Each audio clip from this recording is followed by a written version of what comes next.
Welcome to Shedunnit's Writing Crime with Helen Jacey. I'm the author of the Elvira Slate Investigations series.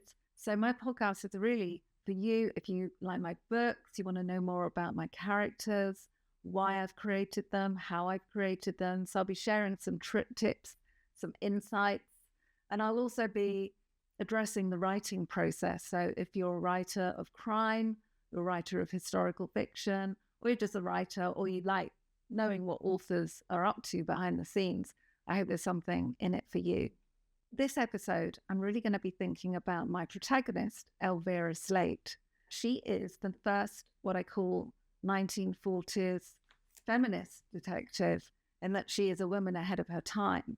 The big theme for me is about mental health and how that was represented in the 1940s, because Elvira Slate is a character who has some mental health issues. When we watch 1940s noir films, mental health, how it's represented, any kind of psychiatric problems, any kind of well-being issues where someone's feeling very disordered, very chaotic, very depressed, or psychotic, it really reflects the horrible 1940s in terms of how mental health was treated, which was basically incarceration, highly over-medicalized, talking cure didn't really exist. Psychotherapy was for the rich and privileged.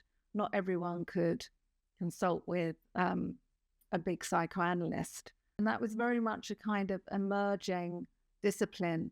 But most people, ordinary people, disadvantaged people, people from, marginalized communities would not access psychoanalysis or therapy. It just didn't exist for them. So someone like Elvira Slate, she has, by our standards, got some issues in terms of her mental health and well-being. If I was to kind of diagnose her, I'd say she has attachment disorder. She has some probably learning disability, some neurodiversity, maybe ADHD, maybe a bit of ODD by today's standards. And she's also importantly got complex post-traumatic stress disorder. So I've really loaded her with quite a lot of issues. So in this sense, she's a really unlikely female detective. And she's also, because, as I say, there were no support systems, she has to recover in her own way. So what do I mean by attachment disorder? Well, for Elvira Slate, that was because she was abandoned by her mother. And that was either through death or through disappearance. She doesn't know. So there's always this big question mark. So how does that manifest itself? Well, in Elvira, she's kind of a bit shifty. She's distrustful. She often feels like an outsider. And she doesn't actually have healthy relationships with women, men, or herself. And I think that attachment disorder has made her attracted to guys in the past who aren't ultimately very good for her. In terms of her neurodiversity, she is impulsive and risk-taking, and she's obviously a restless character. I think she can focus, but it does mean, her neurodiversity, if it's ADHD, she overthinks everything and she is second-guessing. And that's also a symptom of anxiety, scanning the landscape. She's often, really alert and on edge. She can't relax. So there is this kind of restlessness, but equally, she is very much thinking about what does this situation mean for me right now? This sort of hypervigilance that will come along with anxiety and post-trauma.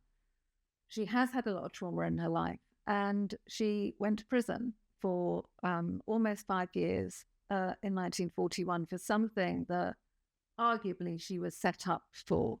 She was with a guy. She doesn't know why. She thought he loved her, but she feels absolutely betrayed. And that's at the start of Jailbird Detective. That doesn't mean she wasn't entirely not guilty. She was part of a world, let's say, that aided her criminality, but she is very much kind of trying to make sense of how this happened to her. So she feels wronged and she's angry. But prison, for someone like Elvira Slate, was a re-traumatizing process. So she already had trauma from childhood because she was also after she lost her mother, she is sent to an orphanage, which was abusive, but she also ended up in reform school. So for Elvira, she's, I wouldn't call her a bit of a mess or a trauma dump, but she has got issues. For writers, we have to choose a character and go, okay, what's her arc? Where is she starting from? So I'm starting her in a fragile place, but I'm also thinking, well, she is resilient because she has survived to this date.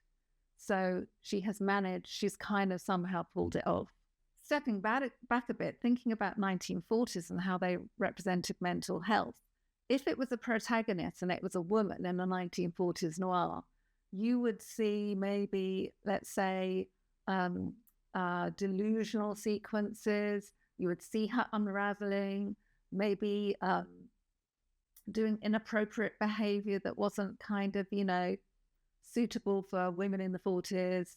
And normally it would lead to a breakdown where a man, a professional, would take care of her. She could end up in a sanatorium where she would be helped. She could be medicated, or she can have the talking cure if she was privileged. But she would luck out, if she's the protagonist, by finding a nice, healing male psychiatrist or professional. And the point of that intervention would be to get her back into her right mind and to be rewarded by the love of a good man. So that tended to be what happened to the female protagonists of mental health disorders. So obviously, Elvira Slate, she's a feminist detective, so she's not going to have psychotherapy, and she's not going to find a psychoanalyst, at least not yet. She has to recover by herself.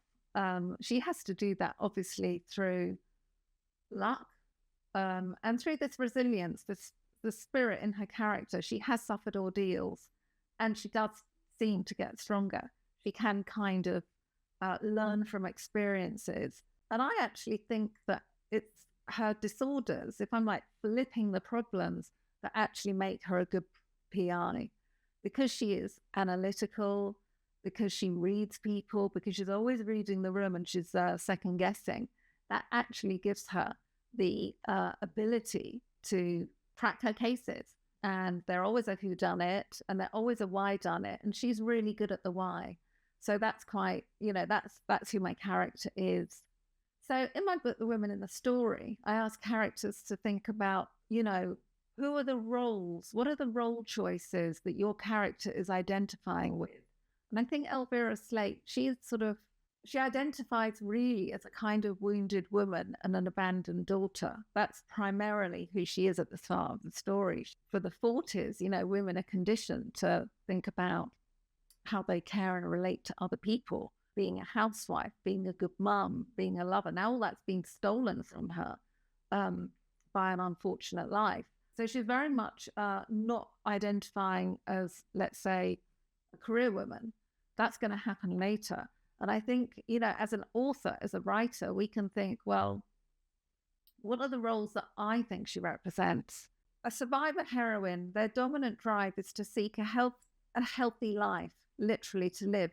But with Elvira Slate, often our protagonists don't know what they want, but that is what they are driven by. And we, as authors, are thinking, okay, this is what she needs to do. This is her goal. This is what she needs to be. Sometimes life has dealt extra painful blows to a survivor heroine.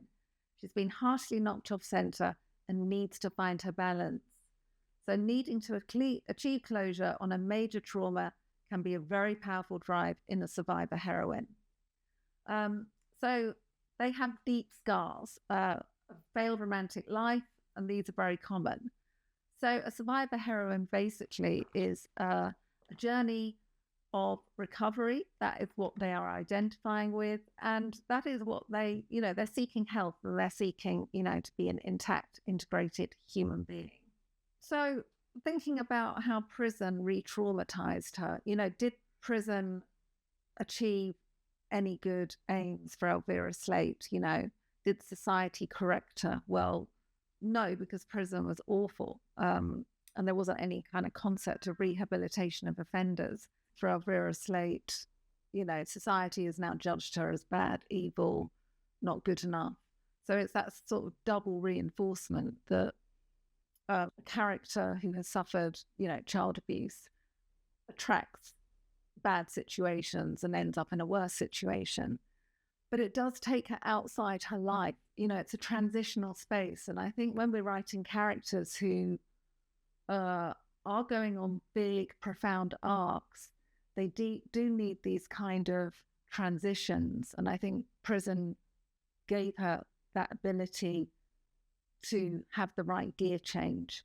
When you're creating a 1940s character, as a crime writer, you're thinking, well, I've got to make it feel like the 1940s, but I'm also completely reinventing the 1940s, because there is no way a 1940s movie, a noir movie, would have a character like Elvira Slate. She would only ever be the supporting character. She would be the gangster's mole. So I'm kind of reclaiming that stereotype. If Elvira Slate existed today, who would she be? Say she had, been sent down and gone to jail, she'd have a probation officer. Hopefully she'd get a more decent rehabilitation journey with the authorities. She hopefully would have a support group. She would hopefully have therapy. There are better services for people like Elvira now. Thank heavens, because obviously, to survive in the 40s was very, very difficult. So that's Elvira Slate. She is a complex character who endlessly fascinates me and surprises me. She's teaching me lessons as well, which is interesting when our characters take on a personality that you didn't really think that they had. But ultimately, she is an anti-heroine. She is a character who is there to show us what's possible in an era that didn't allow it.